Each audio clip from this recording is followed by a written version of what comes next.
नमस्कार दोस्तों, स्वागत है आपका स्टडी फॉर सिविल सर्विसेज में। वीडियो को पूरा देखिए। कोई भी आपका फीडबैक है, कोई सजेशन है, तुरंत वीडियो में कमेंट करके जरूर बताइए। अच्छा लगे तो वीडियो लाइक जरूर कर लीजिए और ऐसे वीडियो लगातार फ्री में पाने के लिए चैनल को तुरंत सब्सक्राइब कर लीजिए और बेल आइकन को जरूर टैप कर लीजिए ताकि आगे भी सारे वीडियो आपको मिलते रहे। यूट्यूब में फॉलो करते हैं तो प्लीज ये वाला फ्री टेलीग्राम चैनल जरूर ज्वाइन कर लीजिएगा। सारे नोटिफिकेशन, सारे अपडेट यहीं पे आते हैं, ध्यान रखिएगा। स्टडी फॉर सिविल सर्विसेज का कोई भी पेड ग्रुप अगर आपको ज्वाइन करना है तो सिर्फ 856480530969608608960455 यही नंबर है हमारे, सिर्फ जहां पे कॉल या व्हाट्सएप कर सकते हैं।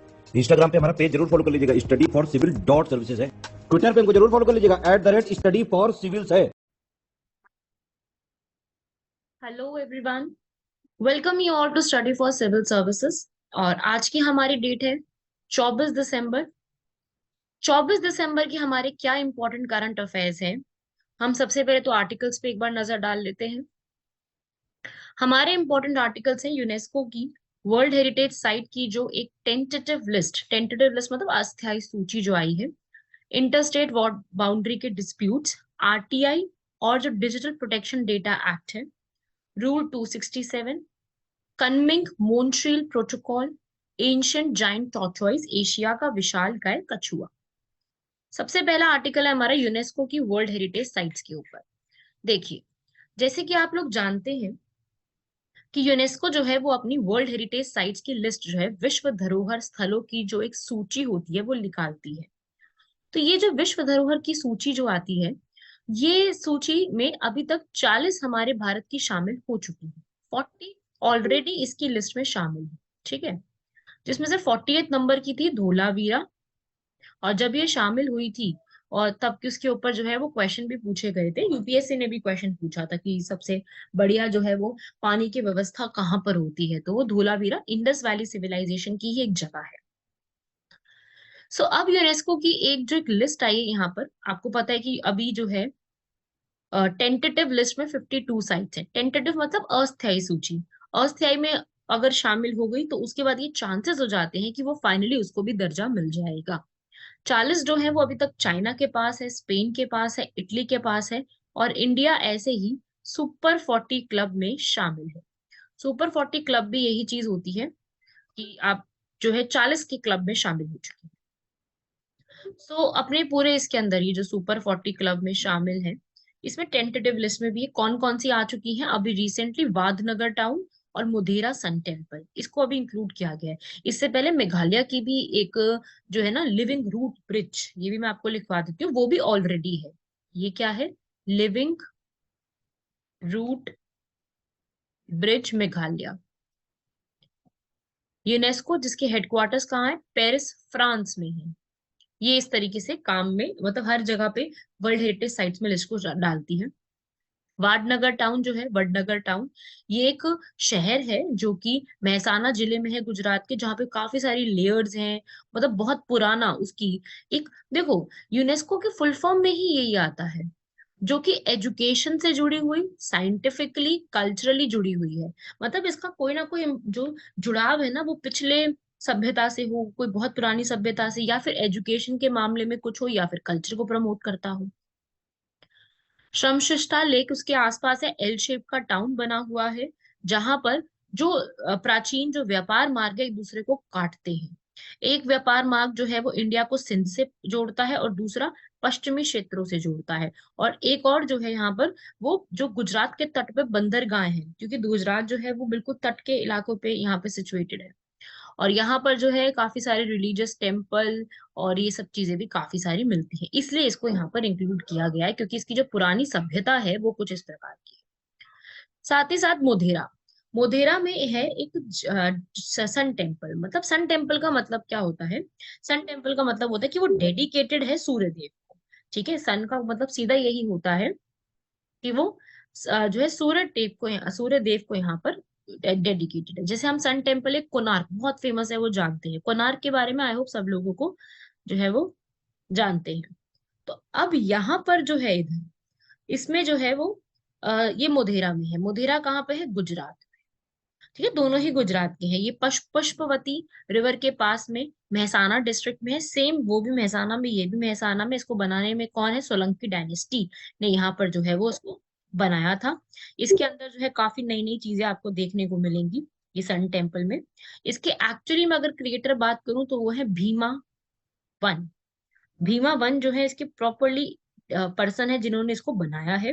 और अभी इसको कौन संभालता है? अभी इसको संभालती है हमारी एएसआई। एएसआई क्या होती है? Archaeological survey of India. ये आर्कियोलॉजिकल सर्वे जो है वो ये सारा काम यही दिखती है। आर्कियोलॉजिकल सर्वे किसने बनवाया था? आर्कियोलॉजिकल सर्वे बनवाया गया था ताकि जितनी भी ऐसी पुरानी चीजें हैं उनका संरक्षण किया जा सके। इसको बनाया था अलेक्जेंडर कनिंघम।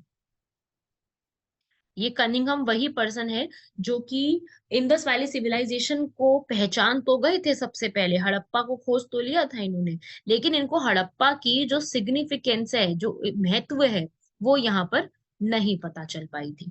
तो ये भी एक आपको यहाँ पर याद रखना है। ठीक है। यहाँ पे काफी सारे जो अलग अलग चीजें बनी हुई है। प्रॉपरली जो ये बना हुआ है ना वो सैंड स्टोन से बना हुआ है, बिल्कुल उस पत्थर से ही मिलके बना है। सूर्य देव को डेडिकेटेड है। यहाँ पर मोधेरा डांस टेम्पल भी बनाया जाता है। सूर्य कुंड भी बना हुआ है। भीमा वन ने इसको बनाया था। Very very important. कौन सी डायनेस्टी? चालुक्य डायनेस्टी। और उसके बाद जो है महमूद ऑफ गजनी, वो भीमा पे आके अटैक भी करे थे और काफी सारे यहाँ पर जो है वो मोधेरा को लूटने की भी कोशिश करी थी। ठीक है। या येलो सैंडस्टोन से बना हुआ है। बहुत सारे आदित्य, लोकपाल और देवी, इन सब से यहाँ पर ये बना हुआ है। ठीक है, रामकुंड के नाम से। तो ये सारे फैक्ट्स भी आपको याद रखने हैं। ये एक्स्ट्रा फैक्ट्स हैं जो कि हो सकता है आपसे पूछ लिए जाए। एक वो दे दे, पूरा एग्जाम्पल दे दे और वो आपसे पूछे फिर ये क्या चीज है। ठीक है। तो ये भी आपसे पूछ सकते हैं। ये अभी रिसेंटली ही ऐड किया गया है। क्लियर हो गया सबको यहाँ तक?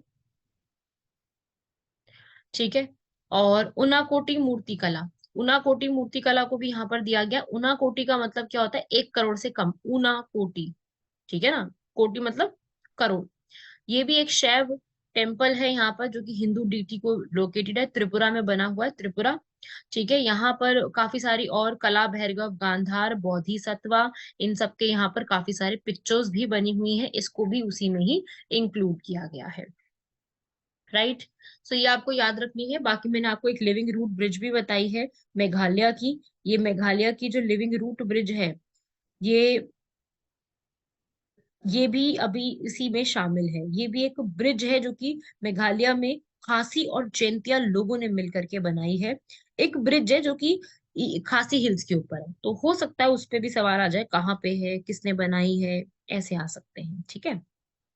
आगे बढ़ते हैं। Interstate disputes. अब दो देशों के बीच में डिस्प्यूट होते हैं। जब दो देशों के बीच में डिस्प्यूट है वो तो हम कहेंगे कंट्री के बीच में डिस्प्यूट होगा। लेकिन अगर अंतरराज्यीय सीमा हो गई, तो राज्यों के बीच में सीमा का विवाद हो गया, तो वहां पर अगर ऐसा कुछ हो गया है तो उसके लिए क्या करना पड़ेगा? जैसे एग्जाम्पल के लिए कर्नाटका और महाराष्ट्र। 1957 में महाराष्ट्र ने 814 गांव को क्लेम किया था और बेलगांव, कारवार और निपानी इनको क्लेम किया था। ठीक है। कर्नाटका ने इनके क्लेम को तो मानने से मना कर ही दिया। साथ में साथ ये बोला कि महाराष्ट्र में जो कोल्हापुर, शोलापुर और सांगली है ये भी हमारा है। ठीक है। अभी बेलगांव के ऊपर भी डिस्प्यूट है। तो दोनों के बीच में यहाँ पर जो है वो वायलेंस की जो है स्थिति देखने को मिल रही है। हुआ क्या है?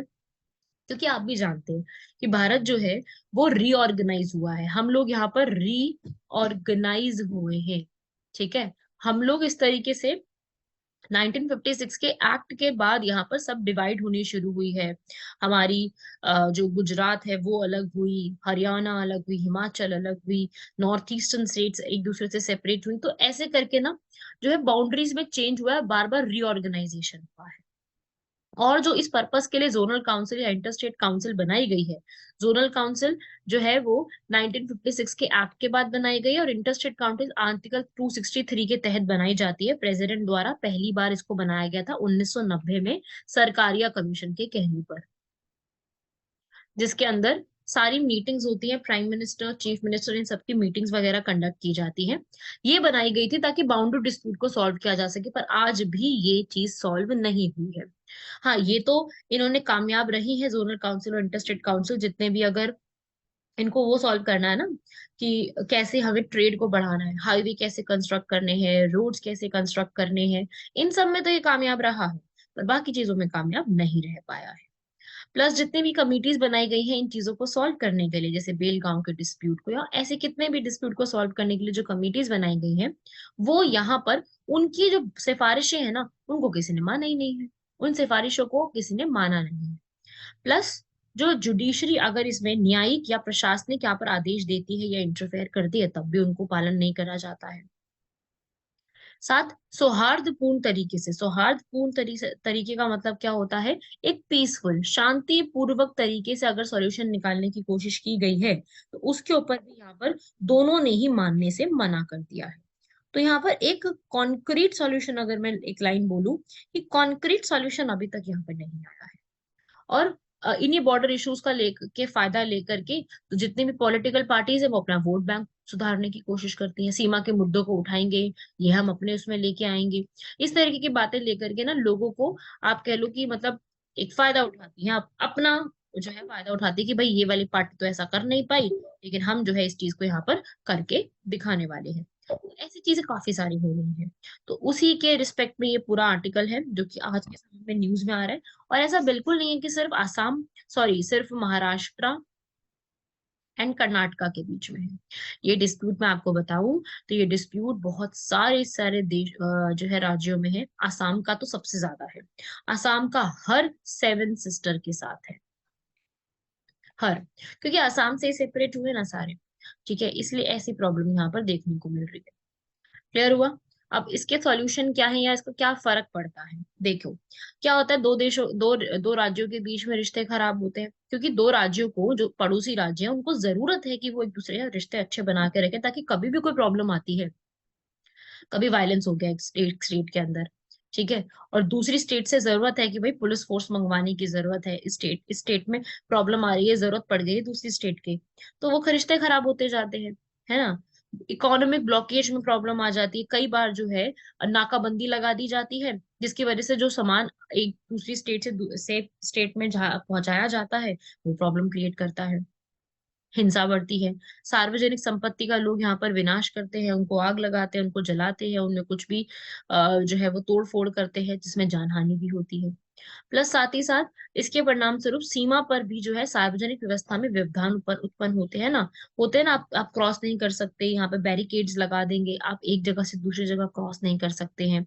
बेसिकली अनावश्यक मांग जो है वो प्रोत्साहित होती है, पॉलिटिकल पार्टीज लोगों को उकसाती हैं, और फिर यहाँ पर नई नई मांग जो है वो निकल के आती है, तो सरकार का टाइम जाया होता है इन चीजों के ऊपर, और क्षेत्रवाद की प्रवृत्ति बढ़ जाती है, जैसे बोडोलैंड गोरखालैंड की डिमांड होती है ना। बोडोलैंड आसाम के अंदर है, आसाम में बोडोलैंड की डिमांड बहुत तेजी से उठ रही है, ऐसे ही गोरखालैंड हो गया, ठीक है। ऐसे जो लैंड्स होते हैं, लोग इस चीज की डिमांड उठाना शुरू कर देते हैं, ये टेरिटरी का डिस्प्यूट्स आता है। गोरखा जो है ना, वो वेस्ट बंगाल से कब से सेपरेशन मांग रहे हैं, वो कब से बोल रहे हैं कि हमें जो है सेपरेशन जो है वो यहाँ कर दो, वेस्ट बंगाल से हमें अलग होना है। गोरखा लैंड एक कैंपेन आया था जहां पर क्या क्या आता है, गोरखा लैंड की अगर मैं स्पेसिफिकली बात करूं, तो गोरखा लैंड में क्या क्या चीजें आती हैं, गोरखा लैंड में आता है आपका दार्जिलिंग। वो कह रहे हैं कि दार्जिलिंग का जो हिस्सा है वो वेस्ट बंगाल से अलग किया जाए, और दार्जिलिंग के साथ साथ एक और रीजन है कलीमपोंग, कलीमपोंग हो गया, जलपाईगुड़ी हो गया, ये यहाँ पर 1909 से, जब से मोरले मिंटो रिफॉर्म्स आए हैं, तब से ये लोग अपनी अलग से एडमिनिस्ट्रेशन की डिमांड कर रहे हैं, ठीक है। अभी जो बनेगा ना, अगर अगर इन केस होता है कुछ ऐसा, तो गोरखा लैंड अगर डेवलप होता है, तो गोवा और सिक्किम से बड़ा रीजन होगा ये। अभी तक तो हम गोवा और सिक्किम को सबसे स्मॉलेस्ट स्टेट्स कहते हैं ना, तो और साथ ही साथ इनकी पॉपुलेशन भी बहुत ज्यादा है, गोरखा लैंड में दार्जिलिंग कालिम्पोंग में पॉपुलेशन अच्छी खासी रहती है, इनकी पॉपुलेशन मेघालय त्रिपुरा से भी ज्यादा हो जाएगी। लेकिन एक चीज मैं बता दूं, गोरखा लैंड में गोरखा लोग कम रहते हैं, लेकिन they are demanding to have a separate region. और यहाँ पे कई लोग हैं जो कि नेपाली बोलते हैं, कई लोग यहाँ पर हिंदी भी हैं, ठीक है, कई लोग यहाँ पर राजभोंगी लैंग्वेज बोलते हैं, कई लोग बंगाली बोलते हैं, तो अलग अलग रीजन के अलग अलग यहाँ पर है, ठीक है। और ऐसे ही ममता बनर्जी ने, जो मतलब उनकी पॉलिटिकल पार्टी है, उन्होंने ये चीज बात बोली थी कि दार्जिलिंग बंगाल का एक बिल्कुल अखंड वो है, हिस्सा है, ये अलग नहीं हो सकता है, ठीक है। सो ये चीजें मतलब काफी ज्यादा डिस्प्यूट में आ रही हैं। और गोरखा लैंड के अंदर मैं बात करूँ तो गोरखा जो है इनके लिए काफी सारी पॉलिटिकल पार्टीज निकल के आई हैं। गोरखा जनमुक्ति मोर्चा, जन आंदोलन योजना, गोरखा राष्ट्रीय Congress, Gorkha national liberation front, ऐसे करके काफी सारी पार्टीज भी निकल के आई हैं। तो ये रीजनल आइडेंटिटी निकल के आने लगती है। जैसे ये बोडोलैंड की वे, मैंने गोरखालैंड आपको समझाया, ऐसे ही मैं आपको थोड़ा सा बोडोलैंड के बारे में बताती हूँ। ऐसे ही बोडोलैंड भी जो है ना, ये बहुत पुराना है, अभी का इशू नहीं आया कि अभी बिल्कुल स्टार्ट किया। इन्होंने 1967 में स्टार्ट किया था। 1967 में इन्होंने यहाँ पर ये डिमांड करी थी कि बोडोलैंड को स्टेटहुड का दर्जा दे दिया जाए, क्योंकि आसाम में सबसे ज्यादा अमाउंट में जो पीपल रहते हैं वो है बोडो। बोडो ट्राइब के पीपल सबसे ज्यादा रहते हैं, ठीक है। ये अलग अलग रीजन में है अभी भी बोडो के पीपल। ये जैसे कि मैं बात करूँ, चिरांग, चिरांग एरिया में रहते हैं, बक्सा में रहते हैं, उलालगिरी में रहते हैं, और कोकराझर, इन एरियाज में रहते हैं। तो ये जो है ना, ये करीब करीब जो है 5 से 6% की पॉपुलेशन इनकी यहाँ पे रहती है। बोडो लैंग्वेज बोलते हैं। बोडो हमारी जो 8th शेड्यूल है, हमारी 22 लैंग्वेजेस में एक हिस्सा भी है, और ये सबसे ऊपर ऊपर का हिस्सा है। अगर मैं आसाम का मैप बनाऊं, कुछ ऐसा बनता है, तो यहाँ वाले हिस्से में रहते हैं, ये वाला हिस्सा है, ठीक है। तो इसकी डिमांड शुरू हुई थी यहाँ पर। और अलग से यहाँ पर इन्होंने बोडो सिक्योरिटी फोर्स भी बनाई थी। ये बीएसएफ बॉर्डर सिक्योरिटी फोर्स नहीं है, ये बोडो सिक्योरिटी फोर्स इन्होंने यहाँ पर बनाई थी। तो इन्होंने यहाँ पर, और इन्होंने बोला कि हमें जो है वो, इन्होंने जब अपनी ऑल बोडो स्टूडेंट्स काउंसिल बनाई थी, तब इन्होंने कहा कि हमें क्या चाहिए, बोडोलैंड ऑटोनॉमस काउंसिल, ठीक है। एडीसीज होती है ना जो हमारी आर्ट शेड्यूल नंबर 6 के तहत, तो यहाँ पर, ठीक है ना। सो ये समझ में आ गया। इन्होंने कहा कि हमारी जो राइट्स है, हमारी जो आइडेंटिटी है, हमारी जो कल्चरल राइट्स हैं, वो हमसे यहाँ पर छीने जा रही हैं। तो उसके तहत इन्होंने ये सारी डिमांड शुरू करी और ये चीज बढ़ती गई। राइट, क्लियर हो रहा है सारा कुछ यहाँ तक? इस तरीके की प्रॉब्लम आती है। अब इसको सॉल्व करने का तरीका क्या है? जो हमारी एक संविधान को समीक्षा करने वाली जो एक पूरी कमीशन होती है, उन्होंने यहाँ पर ये सुझाव दिया है कि अगर हमें सॉल्व करना है तो हम क्या कर सकते हैं। 131 आर्टिकल जो है हमारा कहता है कि गवर्नमेंट ऑफ इंडिया और स्टेट के बीच में, या स्टेट स्टेट के बीच में कोई भी डिस्प्यूट आ रहा है, उसको सॉल्व किया जा सकता है। तो या तो फिर जुडिशियल मैकेनिज्म तैयार किया जाए, कोई न्यायिक तंत्र, यहाँ पे सुप्रीम कोर्ट को, या फिर सुप्रीम कोर्ट को ट्रिब्यूनल बना दे, तो ऐसे या तो किया जाए, या फिर इंटरस्टेट काउंसिल आर्टिकल 263 में लिखा ही हुआ है, तो वो काम ही उसका यही है, ठीक है। तो ये प्रॉब्लम को सॉल्व करना, ये काम है उसका, यही है इंटरस्टेट काउंसिल का। बट वही है ना, ये मिलती ही नहीं है। ये प्रेसिडेंट के कहने पे एस्टैब्लिश तो करी जाती है, पर इसको पहली बार 1990 में एस्टैब्लिश किया गया, जबकि हमारा कॉन्स्टिट्यूशन तो 1950 में ही लागू हो गया था। तो 1990 में वो भी सरकारी या कमीशन के कहने पर प्रेसिडेंट ने बनाए थे। और अब तक अगर मैं बात करूं, तो इंटरस्टेट काउंसिल करीब 15 से 16 बार ही मिली है, जबकि ये लिखा हुआ है कि इसको साल में 3 बार मिलना है। पर फिर भी अभी तक के इतने सालों के इतिहास में ही सिर्फ 15 से 16 बार मिली है। तो या तो फिर इसके तहत सॉल्व किया जाए, ठीक है, जो डिस्प्यूट्स आ रहे हैं, या फिर जो पार्लियामेंट है उसके पास तो ये आर्टिकल 3 के तहत राइट ही है कि नई स्टेट बनाना, दो स्टेट्स को मर्ज कर देना, किसी का भी नाम चेंज कर देना, है ना। ये लाइन लिखी हुई है। ये यहाँ पर एरिया बढ़ाना है, कम करना है, बाउंड्री हटानी है, नेम करना है, तो ये सारी चीजें करना है, ठीक है। तो या तो इन सब के तहत कर दिया जाए, तो यही सब यहाँ पर कॉन्स्टिट्यूशन में लिखा हुआ है। और अगर मैं बात करूं अभी कितने एरियाज में डिस्प्यूट चल रहा है, तो अभी यहाँ पर ये देख रहे हो, कर्नाटका और महाराष्ट्र में मराठी स्पीकिंग एरिया है, बेलगांव यहाँ पर है। कर्नाटका और केरल के अंदर कसोड़गढ़ डिस्ट्रिक्ट प्रॉब्लम में है। ऐसे ही उड़ीसा में, उड़ीसा झारखंड, उड़ीसा बंगाल, उसमें डिस्प्यूट है। आसम नागालैंड, आसम के तो बहुत सारे डिस्प्यूट्स हैं। और बिहार और यूपी के बीच में भी प्रॉब्लम आती है अगर रिवर अपना रास्ता चेंज करती है, क्योंकि रिवर एक नेचुरल तरीके से फ्लो करती है। तो रास्ता चेंज करने की वजह से हमारे काफी सारे ऐसे डिस्प्यूट हो जाते हैं जो प्रॉब्लम क्रिएट कर सकते हैं दो देशों के बीच में भी। दो देशों के बीच की भी अगर मैं बात करूँ ना, तो दो देशों में भी ये चीज आई थी, इंडिया और नेपाल। इंडिया और नेपाल में जो काली नदी है, काली रिवर के रास्ता चेंज होने की वजह से हमारे 3 एरिया डिस्प्यूट में चले गए। एक है लिम्पी यादुरा, एक है काला पानी, और एक है लीपू लेक। तो ये रीजन डिस्प्यूट में चले गए थे जब इंडिया और नेपाल के बीच में काली रिवर की वजह से, काली रिवर के रास्ता चेंज होने की वजह से डिस्प्यूट आ गया था। समझ रहे हैं सब लोग यहाँ तक? तो इस तरीके से प्रॉब्लम्स जो है वो देखने को हमें मिल रही है। क्लियर हो गया यहाँ तक? तो वही है, सॉल्यूशन आपको मैंने बताया ही है, वो सब चीजों के तहत किया जा सकता है अगर कोशिश की जाए सरकारों द्वारा। ओके, अब जो है एक बिल तो हमारा आरटीआई चल ही रहा है, दूसरा एक बिल आ रहा है digital personal data protection bill. अब इन दोनों के बीच में प्रॉब्लम है, दोनों के बीच में टसल हो रही है, टसल का मतलब यहाँ पर प्रॉब्लम क्रिएट हो रही है। ठीक है, क्योंकि ये जो बिल है डिजिटल प्रोटेक्शन बिल, जो कि हमारी व्यक्तिगत डेटा संरक्षण की बात करता है, जो हमारा डिजिटली सारा डेटा हमारा इंटरनेट पे अवेलेबल है, वो यहाँ कह रहा है कि इस बिल के तहत हमें आरटीआई का सेक्शन 8(1) यहाँ पर खत्म करना पड़ेगा, उसमें चेंजेस लाने पड़ेंगे। ये बिल कह रहा है कि हम ये जितनी भी हमारी पर्सनल इंफॉर्मेशन होती है वो हम किसी भी एडमिनिस्ट्रेटिव ऑफिशियल को नहीं पहुंचा सकते। क्यों? क्योंकि हमारा आरटीआई एक्ट है, वो कह रहा है कि हर एक के पास इंडिविजुअल प्रिवेसी, हर एक के पास व्यक्तिगत जो है जानकारी या व्यक्तिगत एक गोपनीयता बनाने का अधिकार होना चाहिए। ठीक है, तो सेक्शन 8 क्या कहता है? सेक्शन 8 कहता है कि आप जो है किसी भी कंडीशन में आप एक पर्सन की इंफॉर्मेशन लीक नहीं करोगे या नहीं बताओगे। वो कैसी कंडीशन में बताता है? अगर उसका पब्लिक से कोई इंटरेस्ट नहीं है, मतलब अगर उसने कुछ पब्लिक एक्टिविटी करी है तब तो बिल्कुल आपको बताना पड़ेगा।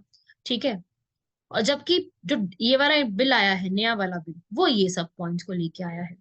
वो कह रहा है कि आपको बतानी पड़ेगी। अगर आप तब छुपा सकते हैं अगर सब कुछ सिचुएशन में आप छुपा सकते हैं, लेकिन अगर कोई ऐसा केस आ गया जिसमें इंडिया की संप्रभुता, इंडिया की अखंडता के ऊपर बात है, उसने कुछ सिक्योरिटी में कुछ गलत किया है, दूसरे देशों के साथ संबंधों में बात आ रही है, सार्वजनिक व्यवस्था के रख रखाव में प्रॉब्लम आ रही है, या फिर किसी चीज को भड़का रहा है, किसी अपराध को भड़का रहा है, कोई फेक इंफॉर्मेशन फैला रहा है, तो हमें उसकी इंफॉर्मेशन चाहिए होगी। जबकि आरटीआई का 8 वाला जो सेक्शन है वो ये कह रहा है कि आप उसकी जो आपकी व्यक्तिगत गोपनीयता होती है वो आप किसी भी हालत में बना करके रखनी होगी। और इसमें क्या है कि आप बना करके नहीं रख सकते, मतलब इन केसेस में आपको ये चीज देनी पड़ेगी। तो पर्सनल इंफॉर्मेशन जो है वो आप यहाँ पर ये प्रॉब्लम्स, मतलब ये एक कॉन्ट्राडिक्टरी बात हो रही है यहाँ पर। ठीक है, क्योंकि सेक्शन 8 जो है आरटीआई का वो हमारी पर्सनल इंफॉर्मेशन बचाता है, लेकिन डिजिटल जो प्रोटेक्शन इंफॉर्मेशन है वो कह रहा है कि बिल्कुल बचाएंगे हम आपकी, लेकिन जो है कुछ चीजों की वजह से हमें यहाँ पर दिक्कतें देखने को मिल सकती है। ठीक है, तो अभी जो पूरा बिल है, ये वाला डेटा प्रोटेक्शन का बिल आ रहा है, जो वो ये कह रहा है कि राइट टू प्रिवेसी और राइट टू फ्रीडम, एक अभिव्यक्ति की स्वतंत्रता और निजता का अधिकार, दोनों का हनन होगा यहाँ पर। और डेटा संरक्षण बोर्ड की स्वतंत्रता पर भी यहाँ पर संदेह व्यक्त किया जा सकता है। अब क्योंकि ये सारा कुछ जो डेटा आपका प्रोटेक्शन होगा वो कैसे होगा, एक बोर्ड बनाया जाएगा उसके लिए। अब डेटा प्रोटेक्शन बोर्ड जो होगा वो इस बिल को पूरा लागू करेगा। ठीक है, तो अब इसमें क्या किया गया है, कानून के अनुसार जो बोर्ड के अध्यक्ष होंगे, बोर्ड के सदस्य होंगे, वो किस पे निर्धारित कर दी गई है? केंद्र सरकार पर, मतलब हर चीज केंद्र सरकार पे छोड़ दी गई है। और अब केंद्र सरकार डिसाइड करेगी कि कौन से लोगों की यहाँ पर नियुक्ति की जाएगी। सारी नियुक्ति केंद्र सरकार पर है, कोई तरीके से इसमें अभी तक तो नहीं आया है। प्लस यहाँ पर न्यायिक भूमिका पर भी संदेह आ रही है, क्योंकि यहाँ पर बोला गया है कि ये सारे जो मेंबर्स होंगे, यहाँ पे रीड करो सब लोग, ये जितने भी मेंबर्स होंगे यहाँ पर, ये सारे मेंबर्स यहाँ पर जो है सदस्य जो है भी सारे नियुक्त किए जाएंगे उन्हीं के द्वारा। तो यहाँ पर जो इनकी स्वतंत्रता है ना, उसमें कटौती देखने को मिल रही है। कि जैसे आप देखते हैं ना कि इलेक्शन कमीशन में भी ऐसी चीजें हो रही हैं, तो यहाँ पर भी ये चीज हो रही है। ठीक है भाई, चलिए फोर्थ आर्टिकल की तरफ बढ़ते हैं। फोर्थ आर्टिकल है हमारा, किससे जुड़ा हुआ है? Rule 267 of Rajya Sabha. राज्यसभा का रूल नंबर 267। अभी रूल नंबर 267 है क्या? राज्यसभा का रूल 267 कहता है कि जो भी राज्यसभा में काम किया जाता है, जो भी राज्यसभा की प्रक्रिया है, कार्य संचालन है, जिसमें जितने भी आप मुद्दे आ रहे हैं उस पर बहस करनी है, उनको स्थगित करना है, ये सब प्रॉब्लम वहां पर अभी देखने को मिल रही है। ठीक है, क्योंकि पूरा विंटर सेशन अभी हो रहा था, है ना, दिसंबर में विंटर सेशन तो अब खत्म हुआ है विंटर सेशन, तो उसके अंदर ऑपोजिशन द्वारा कोई भी एक भी रूल यहाँ पर सिंगल नोटिस इस सत्र में लाया ही नहीं गया है। विपक्ष द्वारा इस नियम के तहत एक भी नोटिस स्वीकार ही नहीं किया गया है। ऐसा हुआ है, 11 ऐसे मामले आए हैं 1990 से 2016 के बीच में, जब इस नियम को कई बार इसको जो है देखा गया है। ठीक है, क्या होता है ना, इस नियम के तहत होता क्या है, इसलिए हम के तहत ये होता है कि अगर कुछ भी चल रहा है, कुछ भी बातें हो रही हैं, तो इसमें क्या होगा कि आपको जो है ना ये बोल दिया जा सकता है, मान लो आप विपक्ष का कोई पर्सन जो है यहाँ पर बिल लेकर के आया, तो वहां पर उसी वक्त जो है ना उस पूरे डे को सस्पेंड किया जा सकता है आर्टिकल 267 के तहत, उसी वक्त, बिना किसी रीजन का दिए हुए। तो ये एक प्रॉब्लम है। यहाँ पर जो है 2016 में जब चेयरमैन थे हामिद अंसारी, क्योंकि वो वाइस प्रेसिडेंट भी थे हमारे, इन्होंने डिमोनेटाइजेशन ऑफ करेंसी पर, मुद्रा के विमुद्रीकरण के अंदर जो है बात करने को परमिशन दे दी थी। लेकिन विंटर सेशन के अंदर अभी, जैसे इंडिया चाइना का स्टैंड ऑफ अभी रिसेंटली तवांग में हुआ है, जितने भी ऐसे डिस्प्यूट्स है इसके ऊपर यहाँ पर कोई जो है वो डिबेट ही नहीं हुई है। और उसके ऊपर डिबेट की डिमांड की गई, लेकिन वो मीटिंग क्या है वो क्या कर दी गई, सस्पेंड कर दी गई। तो आर्टिकल 267 जो है ना, वो यहाँ पर ये कह देता है कि आप जो है, ये अलाउ कर देता है, यहाँ पर पढ़ो, आर्टिकल 267 इसका कहता है कि संसद द्वारा सदन में मुद्दे पर चर्चा करने के लिए एक संपूर्ण दिन के कार्य को स्थगित किया जा सकता है, बाकी और कार्यों को स्थगित कर दो और ये इस पे चर्चा करो यहाँ पर। ठीक है। तो यहाँ पर क्या होता है कि राज्यसभा के सदस्य को यहाँ पर सभापति, कोई वैसे ही अधिकार होता है, अगर सभापति यहाँ पर चेयरमैन जो है वो अप्रूव कर देता है, तो जब पूर्व निर्धारित होता है कि भाई आज जो हमें डिस्कस करना था उसको हटा करके कोई नया प्रस्ताव यहाँ पे लेके आया जा सकता है। ठीक है। जिसमें ये लाइन लिखी है, आप पूरी लाइन यहाँ पर पढ़ो, नियमों का निलंबन के बारे में लिखा हुआ है। यदि किसी भी विशेष दिवस पर राज्यसभा के पटल पर उस जरूरी मुद्दे को शामिल किया जाता है तो बाकी सारी चीजों को स्थगित कर दिया जाएगा। राइट। तो ये चीजें यहाँ लिखी हुई है आर्टिकल नंबर, रूल नंबर 267 में। और साथ साथ ये कहता है कि ये रूल जो है वो कुछ कुछ एरिया में लागू नहीं होगा और कुछ एरिया में लागू होगा। तो ये एक बहुत ही, एक होता है ना, एक बेवजह का और गलत तरीके से यहाँ पर ये रूल चल रहा है, जो कि यहाँ पर कहा जा रहा है कि जो और इम्पोर्टेंट इश्यूज हैं उसको डिस्कस किए बिना हम लोग बाकी पॉइंट्स को डिस्कस करते रहते हैं, जो हमारा पहले से डिसाइड किया हुआ है वो यहाँ पर हम डिस्कस नहीं कर पाते हैं। ठीक है। अगर किसी भी इशू को रूल नंबर 267 के तहत एडमिट किया गया है, वो ये बता रहा है कि मोस्ट इम्पोर्टेंट इशू है उस दिन का, तो वो हमें करना ही पड़ेगा और गवर्नमेंट को इस चीज के ऊपर जो है वो रिप्लाई भी करना पड़ेगा। ये है उसका सिग्निफिकेंस। अगर मैं पूरे एक दिन की बात करूं, तो राज्यसभा और लोकसभा के केस में 11 से 12 बजे तक जो है ना वो क्या चलता है, क्वेश्चन आवर। ये लोकसभा का केस है, राज्यसभा में उल्टा होता है। राज्यसभा में पहली जो है वो 0 आवर होता है और फिर 12 से 1 बजे तक क्वेश्चन आवर होता है।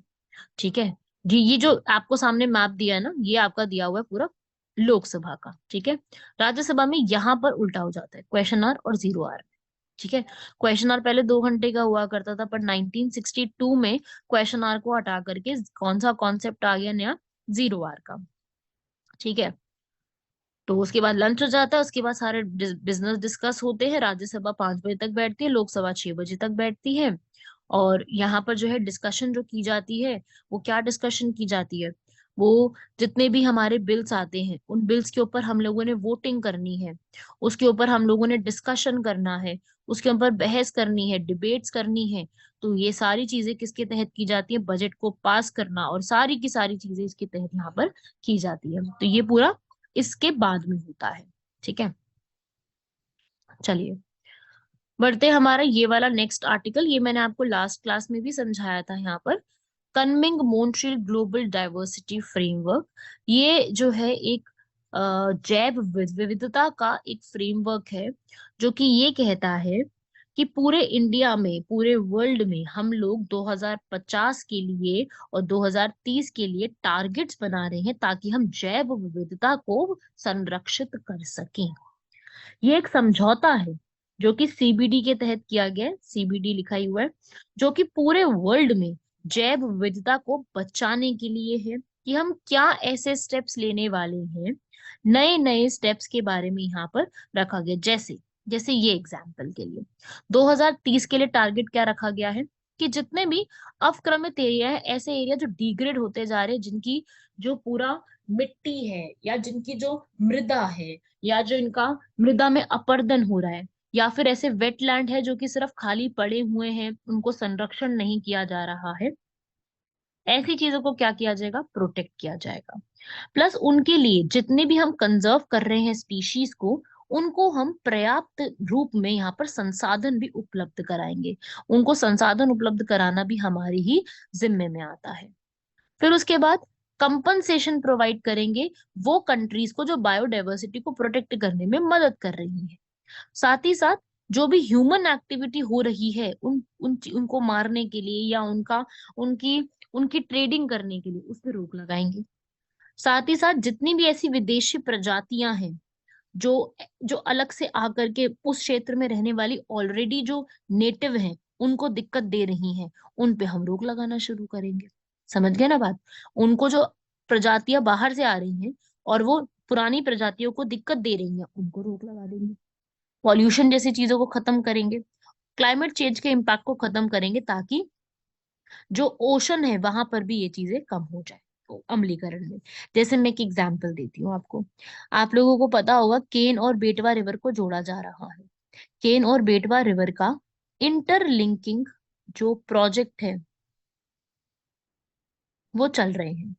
तो केन और बेटवा के इंटरलिंकिंग प्रोजेक्ट की अगर मैं बात करूं, तो ये केन बेटवा में जब इसको जोड़ा जा रहा था, तो एमपी में एक टाइगर रिजर्व है, पन्ना टाइगर रिजर्व।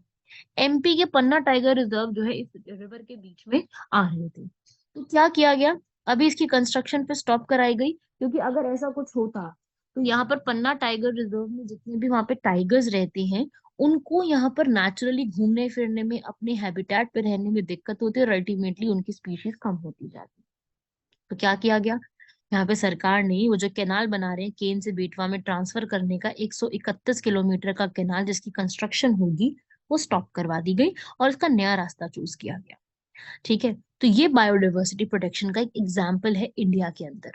ऐसी एलिफेंट्स के लिए भी हमारी भारत की सरकार काफी प्रोग्राम कर रही है, जो मैंने अपने पिछले लेक्चर्स में बताया भी है, जैसे कि रिहैब प्रोग्राम। हनी बीज का यूज करके एलिफेंट्स को यहाँ पर बचाना, जिसमें एलिफेंट की रेलवे ट्रैक्स के ऊपर मृत्यु हो जाती है या फिर वो फार्मर्स को भी प्रॉब्लम क्रिएट करते हैं। ठीक है, तो इन सब चीजों के तहत यहाँ पर बचाने की भी कोशिश की गई है। तो सरकार द्वारा कुछ नए नए स्टेप्स भी यहाँ पर लिए गए, जस्ट मैंने आपको कुछ एग्जांपल्स दिए हैं। ओके, तो इस तरीके की चीजें जो है वो आपको देखने को मिल रही हैं यहाँ पर। और अगर मैं बात करूं इस पर्टिकुलर कमनिंग मॉन्ट्रियल प्रोटोकॉल की, तो इस अग्रीमेंट के अंदर बहुत सी चीजें यहाँ पर हमने नई नई सस्टेनेबल सॉल्यूशंस यहाँ पर ढूंढने की कोशिश की है। फार्मिंग प्रैक्टिसेस प्रमोट हो, फार्मिंग प्रैक्टिसेस का मतलब क्या है, ऐसी चीजें प्रमोट करना जैसे जलवायु परिवर्तन आता है तो उसमें नई नई चीजें यहाँ पर लेकर के आना, वन्य जीवों के संरक्षण हेतु किए जाने वाले प्रयास में कुछ चीजें करना, फसलों को परागित करना, कीटों को नियंत्रण करना। ऐसी चीजें भी होगा तो फिर जो है वो पॉल्यूशन कम होगा इन चीजों के अंदर। ठीक है, और हम ये भी बात कर रहे हैं बहुत ज्यादा कि जो शहरी के क्षेत्र है ना उनको भी यहाँ पर ग्रीन एंड ब्लू स्पेस स्थानों में परिवर्तित किया जाए। हाँ ठीक है, और साथ साथ जैव विविधता जो है वो समावेशी होनी चाहिए, हर एक को मिलकर के यहाँ पर सुधार करने की जरूरत है। मानव स्वास्थ्य, मानव कल्याण, मानव प्रकृति, हर चीज आपस में यहाँ पर जुड़ी हुई है। ऐसा बिल्कुल नहीं है कि यहाँ पर एक नहीं जुड़ा हुआ है, यहाँ पर सब जुड़े हुए हैं। ठीक है, तो यहाँ पर जो है ये सारी की सारी जो भी चीजें हैं, ये कनेक्टिविटी बढ़ाना, इंटीग्रिटी बढ़ाना, वो सब कुछ यहाँ पर जो है वो कवर अप करने की कोशिश की जा रही है।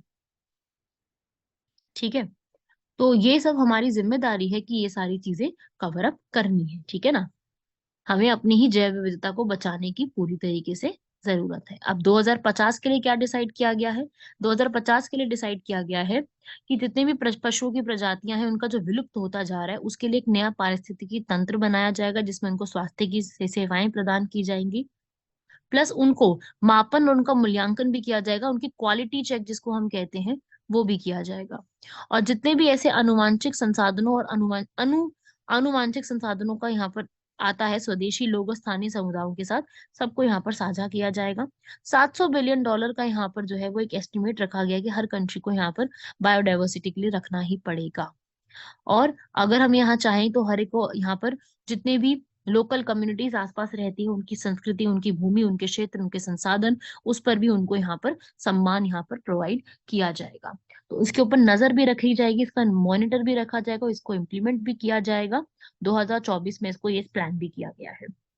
फिर इसकी रिपोर्ट जो है वो 2026-2029 तक भी यहाँ पे दी जाएगी, और बहुत बड़े लेवल की डिस्कशन 2024 और 26 में यहाँ पर की जाएगी कि भाई 2023 में जो भी सब लोगों ने यहाँ पर अपनी बायोडायवर्सिटी को प्रिवेंट करने के लिए सजेस्ट किए हैं चीजें, क्या वो कितनी लागू हो पाई हैं, वो कितने तरीके से और कितने प्रकार से यहाँ पर लागू हो पाई हैं, उसके ऊपर भी यहाँ पर उसके तहत भी यहाँ पे चीजें देखी जाने वाली है। क्लियर हुआ? फिर इसके बाद इसके लिए फंड्स का अरेंजमेंट किया जाएगा। 2030 तक आते आते यहाँ पर जो है कोशिश की जाएगी कि 200 बिलियन डॉलर हर कंट्री हर सोर्सेज से यहाँ पर इकट्ठा किया जाए, पब्लिक प्राइवेट हर चीज में, ताकि हम इन प्लान्स को बना सकें। इंटरनेशनल फंडिंग की बात करें तो 2025 तक 20 बिलियन डॉलर, 2030 तक 30 बिलियन डॉलर यहाँ पर आना शुरू हो जाएगा। तो ये है आपका पूरा आर्टिकल जो कि इससे जुड़ा हुआ है। नेक्स्ट लास्ट टॉपिक है आज का हमारा, एंशिएंट जायंट टॉर्टोइज, कछुआ।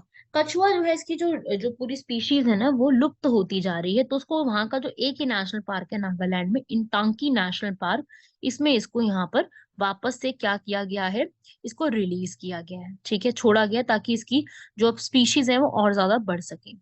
जॉइंट जाइंट टॉर्टोइज, जाइंट का मतलब बहुत विशाल का है।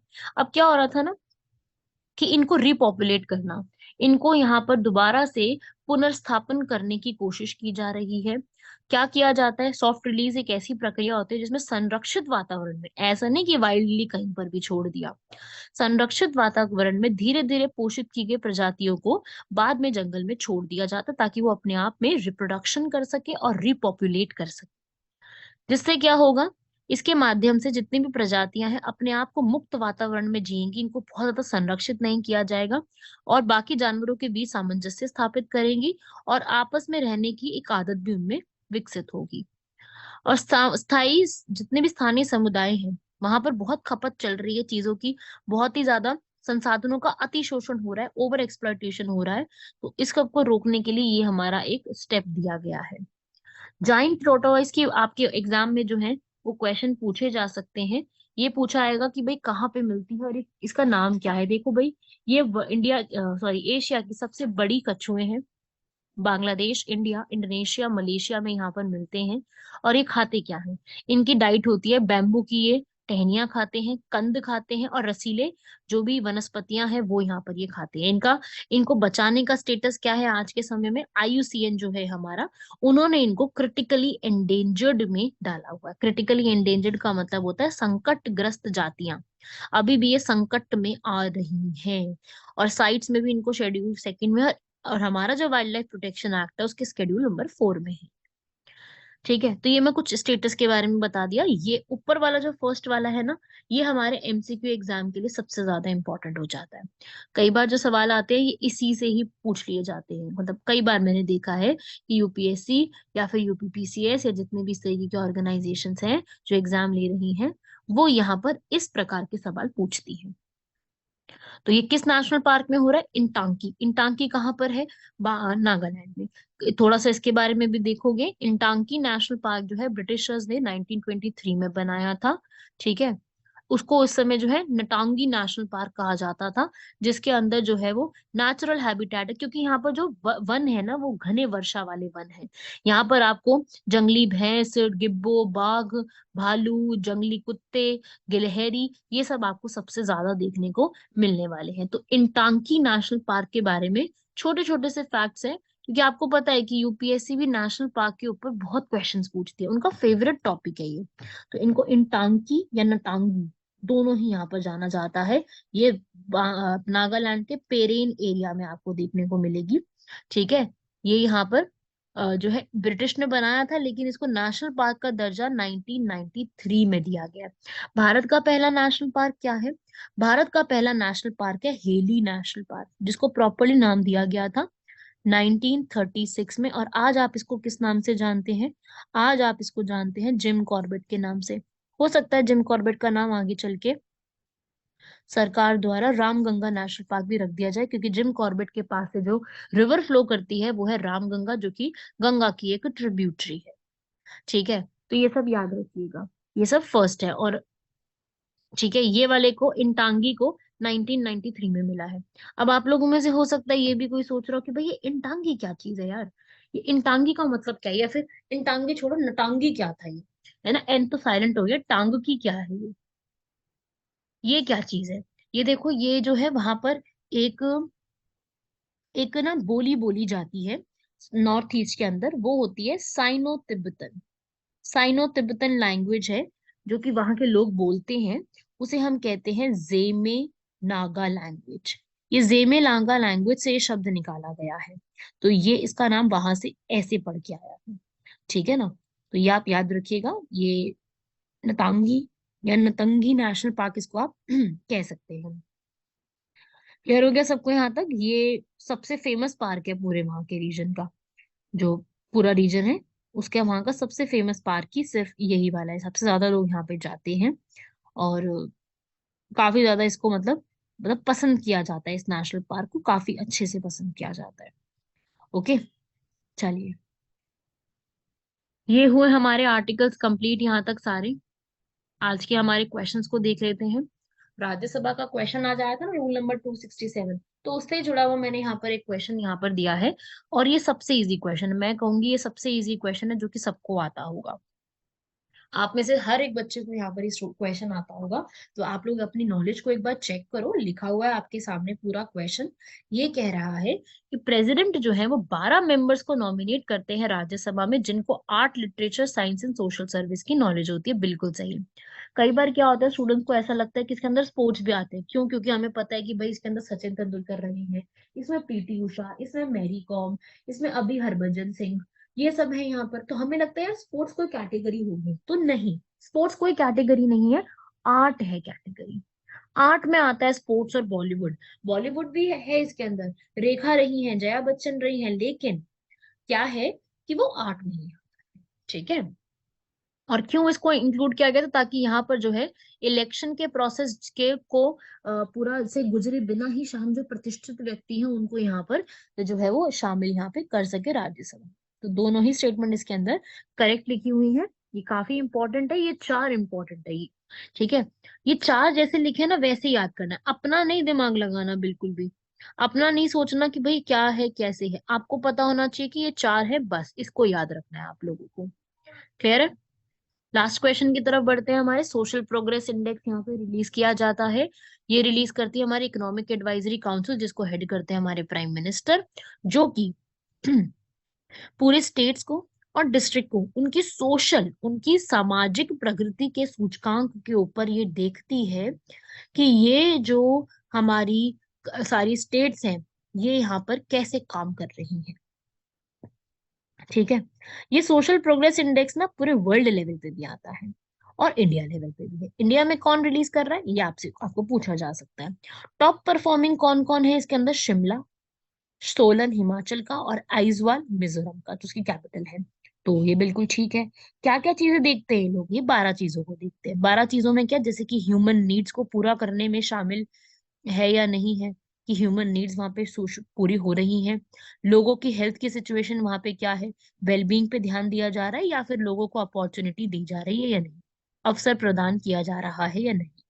तो इसके तहत यहाँ पर देखा जाता है। तो इंडिया को ग्लोबल लेवल पे 110 की यहाँ पर मिला है। बिल्कुल ठीक लिखा है। और टॉप 3 इंडिया के अंदर ये रही हैं, और बेस्ट परफॉर्मिंग सबसे ज्यादा पुडुचेरी, लक्षद्वीप एंड गोवा रही।